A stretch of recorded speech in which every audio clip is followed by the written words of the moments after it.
After it became apparent that World War I would last longer than expected, the British government saw the need to make up for the shortage of young men on the farms.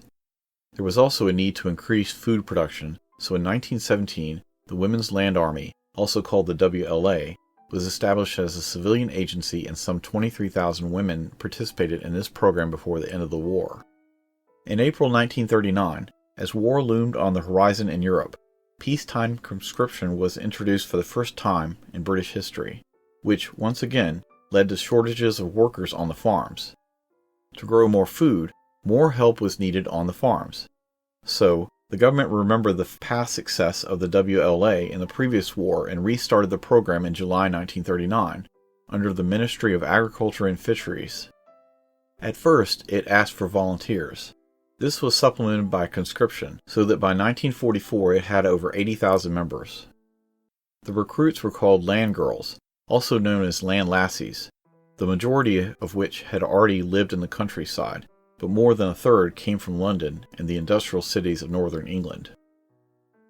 Joining the Women's Land Army provided women with an opportunity to contribute to the war effort and take on roles traditionally held by men. It allowed them to work outdoors and learn new skills related to farming and agricultural work. Women in the WLA were responsible for a wide range of tasks, including plowing fields, planting and harvesting crops, tending to livestock, and operating machinery. Land girls were expected not only to know how to use farm equipment, but also how to repair them. The only kind of work they were exempted from was domestic work, something not all farmers appreciated in the early years. Most of the land girls had to learn about farming on the job. Life in the Women's Land Army varied depending on the individual's location and specific duties. Accommodation for land girls could range from purpose-built hostels to living with local families. The work week was set at 48 hours in winter and 50 hours in summer, although during harvest they worked from dawn to dusk. Most of the year, land girls got off work at noon on Saturday and didn't need to report back until Monday morning. The land girls were hired and paid directly by farmers, receiving the same wages as female agricultural workers, that is, the minimum wage of £1, 2 shillings and 6 pence a week. However, the room and board were deducted from this wage, leaving only 10 shillings a week for personal expenses. Girls working more than 20 miles from home were also entitled to a railway warrant, which was free train transportation to their home once every 6 months. Despite their crucial role in ensuring food production, land girls often faced a lack of recognition and lower wages compared to their male counterparts. Land girls were given a unique uniform. This shows their details.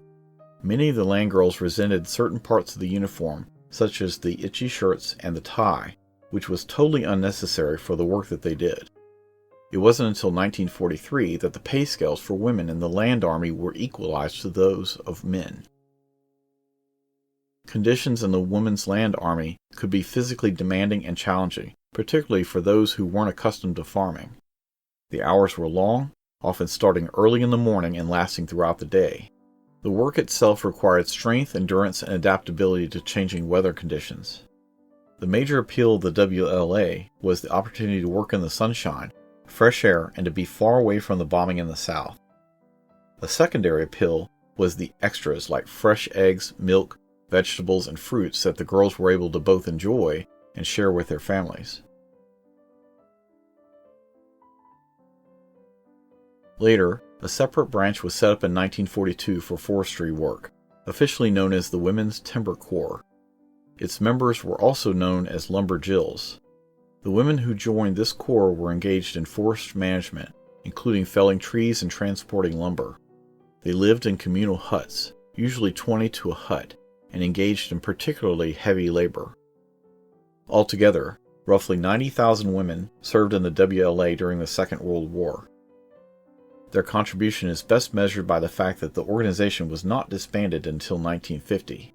From the middle of the war until that time, Great Britain relied on its homegrown foods, and the extra labor in the agricultural sector was essential to meet even minimal demands. Despite the challenges, many women found the experience working in the Women's Land Army to be rewarding. They gained independence, developed new skills, and formed lifelong friendships with their fellow land girls. The work they performed was vital for British wartime food production. The Women's Timber Corps was disbanded in 1946. The WLA lasted until its official disbandment on November 30th, 1950.